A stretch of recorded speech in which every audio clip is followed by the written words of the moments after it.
It's another hot one here in Kingston. It's 90, it's hard to see here, 94. It's just been really hot here. Not as hot as our friends to the south. People in Tennessee, North Carolina, and other places like that are been scorching. We've just been pretty hot. Probably feels closer to 100 today. But nice day. Nice in the shade anyways. Even though it's humid, it's still cooler. But not too much shade happening today. Just thought I'd take everybody around for a little garden tour. So here's my Washingtonia filifera, putting out its third frond. It's looking good. Loving this heat and humidity. My hydrangeas are now flowering. No color on them yet. I'm hoping for blue. I've been trying to treat the soil to bring up the acidic levels, but usually not too many people here are successful in making them blue. You buy them blue, but they turn pink because of our clay soil. Here's the tracky palms. So maybe someone can answer this for me. So this is my biggest palm, field grown. They're planted in 2010. And it is growing more than it was. It didn't really grow at all last year, and it's actually on. So it's put out this frond. It's got another frond coming up, and then 3 or 4 more. Like, it's actually pushing up. They're just not reaching like very high. They're staying kind of low, and I don't know if it's just because the roots are still getting established or what's the deal. While this one, which was pot grown, is now caught up to my other one and actually past it. The trunk on it though is still probably about 8 inches smaller, but just getting huge. So, and the fronds on them are long, like they go up high, where the other ones are kind of shorter. So I don't know what the deal is. Needle palm's now put out its first full frond and working on more. Just finished flowering. And this trachea I bought this year, and it's put out 2 fronds, so hopefully it won't take long before it catches up to the other guys. Cactus is just finishing blooming. Did really well. I had about probably 25 blooms in total. Here's my crepe myrtle. This crepe myrtle had no heat protection, so just a rose cone over it, and it's getting large. Grew back. Here's the original trunk, and it's mainly growing back from the ground, but it is growing back from a little bit from the original trunk. So that's no heat protection. While this crepe myrtle over here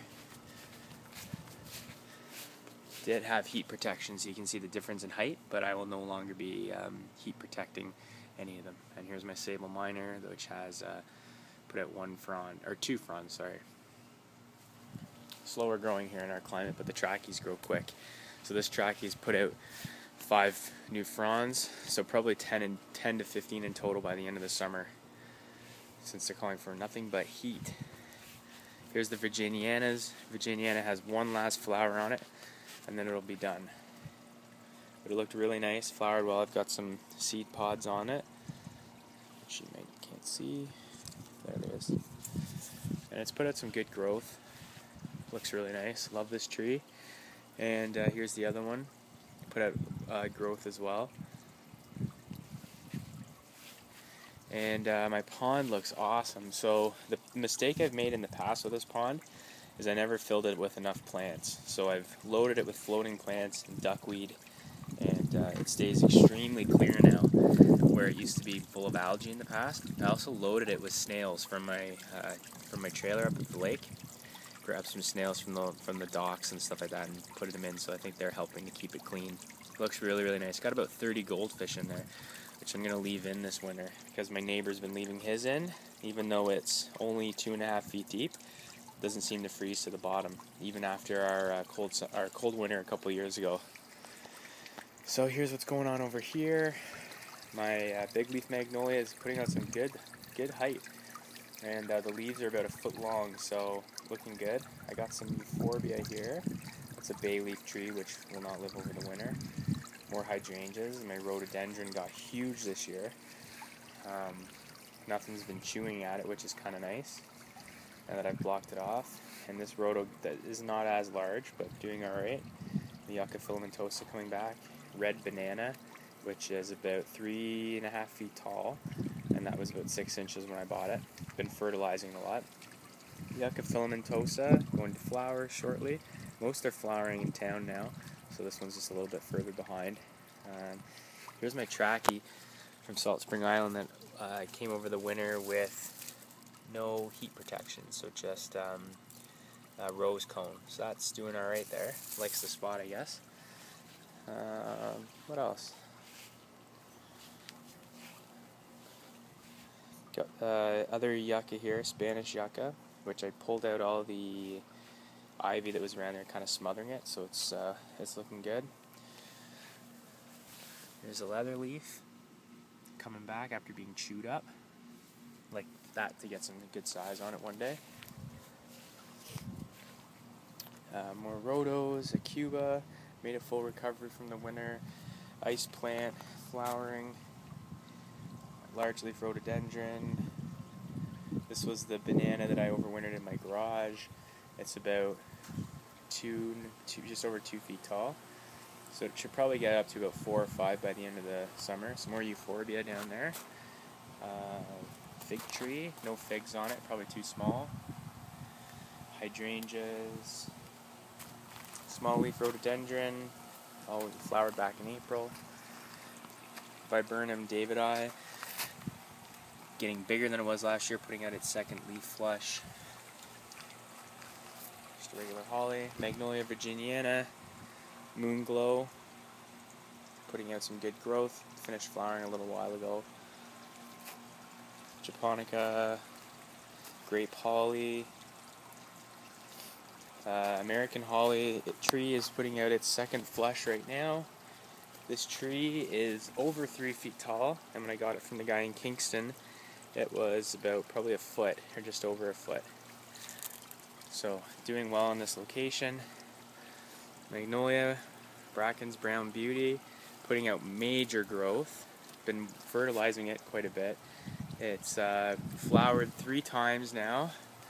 Flowered on the weekend. You can see where it flowered. This flower just finished up, and it's got multiple others. So this one should be flowering again by the weekend. And there's another one, but putting out lots of new growth. So when this was in the ground in 2008, it was a little bit smaller than this, and then it lost a lot of size 2 years ago, or 2 winters ago, or a year this winter, last winter I should say, when we had that brutal couple of minus 27 Celsius or minus 17 Fahrenheit nights, and last year didn't get a whole lot of height on it, but this year it's just doing really well after a mild winter and a really hot, humid summer so far and a warm spring. So loving the fact that we can grow southern magnolias here. They definitely are kind of on the fringe, but I mean, I'll give you an example over here of how they can recover in a second. Here's my Mushabaju. It was 3 feet tall, and my brother bought one too. We both bought them in Niagara, and they were a good height, like I had said. But the main stalk never grew. It just turned black and died. So I ended up cutting it down, same with my brother, and here's a new shoot coming up. You can see others in the ground. And don't know what happened to it. Somebody might be able to answer. This happened to me last year when they were in their spot over there, in its spot. And it just started regrowing from the root, and the main cane died. Now the one in the front I have is fine. Here's all the bamboo, really huge bamboo. I've had to even cut some out and gave some away, just taken over. So what I was mentioning about magnolias, so this is an Edith Bogue that was basically killed down to the ground in the winter of 2011. Sorry, this was 11-12, so the winter previous 10-11. And it's now back to the size that I got it. So it was killed back to the ground after a 5A winter and a cold winter all winter, and now it's kind of back to its regular size. So it's good. It's a Japanese umbrella pine, which is getting quite a bit bigger, putting out its new growth. Has been for a while. Looking good. Everything's growing really well. I've had to water though constantly. I'm watering every day. And I'm watering the grass almost every single day, even though we're on restrictions and water back here, and I water up front when I'm supposed to. So I'm not complaining, though. I do love it. I'm going to take you around in a minute and show you the front.